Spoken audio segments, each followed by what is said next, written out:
Sa installation ng mga tiles, ipapakita ko po sa video na to kung magkano nga ba ang posible nyong magastos sakaling gusto nyo pong magpalagay ng mga tiles. Dito nga sa dream house guys, naglagay na nga kami ng mga tiles. 60 by 60 yung napili kong size dahil mas maganda siyang ilapat. Kasi mas malalaki siya, mabilis matatapos. Ito yung klase ng tiles na porcelain siya, para na rin siyang granite. Ang pinili kong kulay guys ay yung parang ivory siya, so ayoko kasi nung white na white. Mas gusto ko yung parang cream siya sa mata. Hindi na rin kami naglagay ng masyadong maraming spacing or yung mga gaps. Mas pinili namin na gawin siyang 0-0, yung dikit-dikit. Halos hindi na siya halata guys, mas maganda kasi tingnan sa mata. Yung ganitong klase ng tiles ay hindi po siya katulad ng ordinary na sumisip-sip pa siya ng tubig or mga moist at nag-e-expand pa, kaya nagkakaroon ng chances na magkaroon ng mga angat-angat. Kaya naman mas gusto ko yung ganitong klase ng tiles para in the future hindi na siya mag-aangatan pa. Ito nga palang master bedroom namin guys ay may sukat na 31 square meters, kasama na po dyan yung terrace, yung mini walk-in closet, mini office, tapos meron po dyan na bedroom talaga, tapos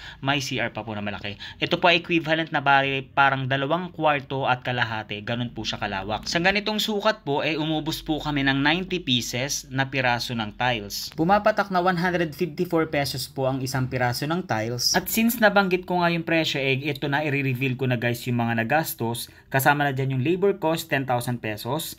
90 pieces na tiles, 13,860 pesos. Buhangin, 3,250 pesos. Semento na 10 sako, 2,250 pesos. And 4 na tile adhesive, 1,000 pesos. And sa tile grout ay 100 pesos po. Kaya naman sa overall na gastos para sa tiles guys ay umabot po ng 30,460 pesos. Andito pa lang po tayo sa isang bedroom, kaya naman sa mga susunod na video ipapakita natin yung mga next vlogs para sa iba pang rooms pa po dito sa dream house guys. Thank you so much sa mga manonood natin guys. Maraming salamat po sa pagsubaybay. So see you on my next video po. Bye bye!